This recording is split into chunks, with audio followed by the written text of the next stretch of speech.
Okay. Hello, I'm Malcom Auld. I've actually been volunteering for the Direct Marketing Association in this country for about 30 years, doing various things.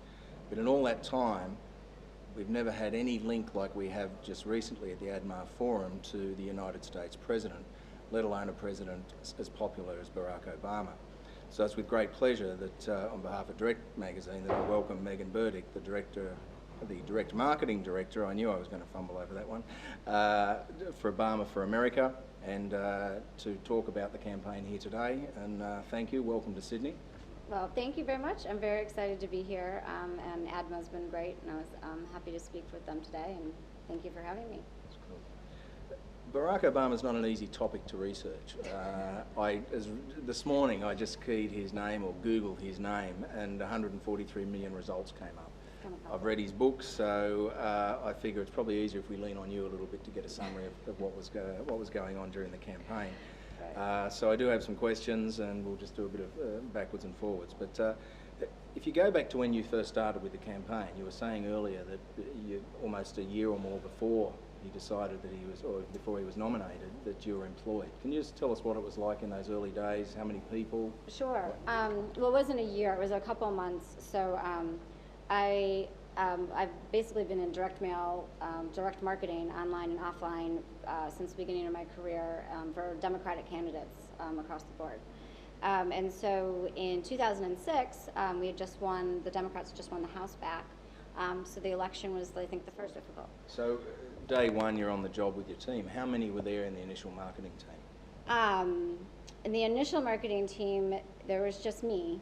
I mean, there was only about, I think in January when we were starting to staff up the fundraising division with regionals, and then for me, there was me and Mackie Dykes, who was our chief of staff for finance. We really did all the meat of it, like, setting up merchant accounts and coming up with, and building the exploratory website, exploratory committee, and so there was just the two of us who were doing a lot of that kind of work, getting ready for his announcement. Off the top of your head, what was the ratio of checks and cash donations to online donations? Checks and cash to the mail. We raised $103 million through direct marketing, through the mail and through phones.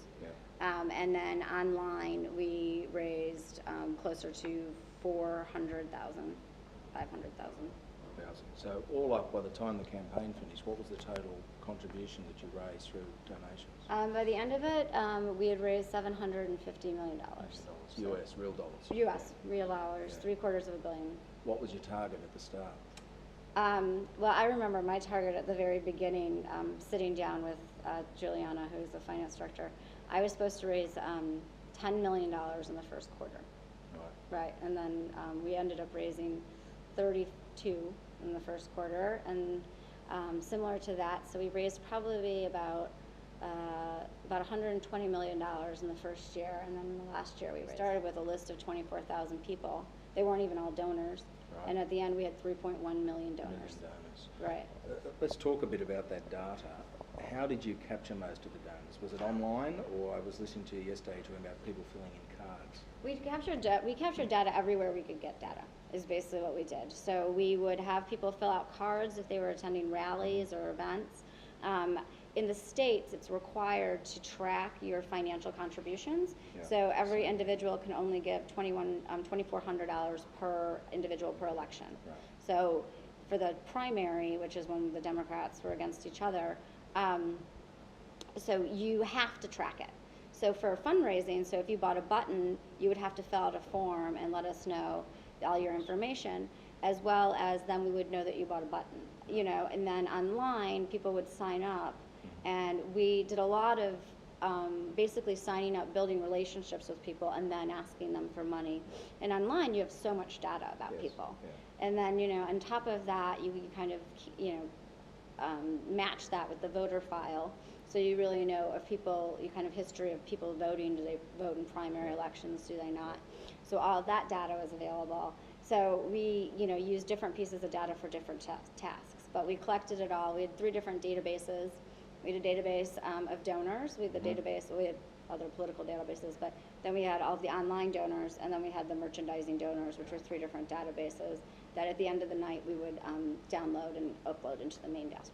Now, when you say download and upload, does the Democrat Party provide you with database systems, or do you have to fund it as a candidate? Where did you get all your data support from? Right. Well, no. I mean, for being since it's a primary, and there wasn't, we had 6 different candidates involved. The party doesn't really get involved until there's a candidate, and so we had to build it all from scratch. So, and the senator, now president, he didn't really have much of a system because his election was very different, and so we had to basically scrap it all and start again. We hired a chief technology officer, and we hired a new media director and made a new media department that really built the whole, built that system and to build all of our back end. So you've got all those donors, you've got 3 different databases. How many times would you contact them over that period from the time they got on over the 12 months through the election period? Probably too much. Well, we mailed every 2 to 4 weeks, depending on the whole database, or no, different segments. But we definitely segmented things. We emailed probably close to 3 to 4 times a week, but we only fundraised usually like in a small period of time. So you weren't getting a fundraising email once a week. But you were hearing from the campaign and telling you what was going on in your neighborhood, what you could be involved in, asking people to volunteer, asking them to make phone calls, asking them to do something. And were those? Everything was customized according to where you lived once you signed up and once we had your information. So then, you could reach out by zip code to say, hey, Meaghan, this is going on in Chicago and blah, blah, blah, in your area. Why don't you join this event, or why don't you host an event? Now, Twitter wasn't around, as you know, social media is a hot new thing, and you were pioneers for social media in political fundraising. What did you learn from that, and what social media platform, if you like, generated the best return on investment? Well, we did 2 different things. We really used social media to really engage all of our supporters. So we posted almost 2,000 videos on YouTube. Anytime he was out, we would record it. We would stream we'd stream most of our events live so that people could participate. We utilized Facebook. We had our own myBarackObama.com where people could communicate with each other and invite each other to events. We did text messaging. We had a text message contest to sign up to see, be the first person to hear about the vice president candidate. So we really utilized all the social media that was out there. Really, I think the other thing we learned is the same thing, how important the relationship is that, we had 25% of everyone who clicked would sign up to come on our list. And out of that, about 20% of those people would eventually contribute. Now, if you just ask them in the search engine marketing to contribute, it'd be 2%. And so, I mean, so building the relationship first, then asking for the order. Absolutely. And so, our search marketing paid for itself, which is, a lot of people invest in it, which is, I think, is very worthwhile. But that was our most financially successful social. I find it really fascinating that everyone's required to vote in Australia, where we spend so much of our time and energy trying to get people excited to vote. Yes. And so the fact that you all have to go and vote, you have to choose between somebody. And so if you don't know who that person is and you're not seeing that side of them and you're just seeing, the day in, day out, then, you can really use social media to kind of break through to do that. But use the traditional forms of mail and email particularly to raise the funds. Right. And I think that you can take the traditional, what we were successful at, we took traditional methods, but we spiced them up. So we did innovative mailings. We did like a sound card once because, Barack Obama is a very great orator. And so we did like a sound card. We would put his picture everywhere. We would do things that made people get to know him through whatever it was. We'd have engaging conversations on the phone with people and do a lot more listening. A lot of those calls are short and quick. And, and so, robocalls, we would do things like that. And Michelle Obama was using a lot of telemarketing, I believe. She was recorded voice messages and things like that. She did that, right. She did that, and so did he. And so, I mean, there was a lot of different things that we were able to capture that people were sort of like, oh, that's old news, but we just kind of put a new twist on it. So the lessons are that all the channels work. It's just in whatever capacity is best. well, very few get the chance to do it. You're obviously very privileged. So thanks for sharing your time with us today, and certainly for speaking at the event, because it's been well received. I know people have got a lot out of it. Thank you. Well, thank you. It's been wonderful. So thank you.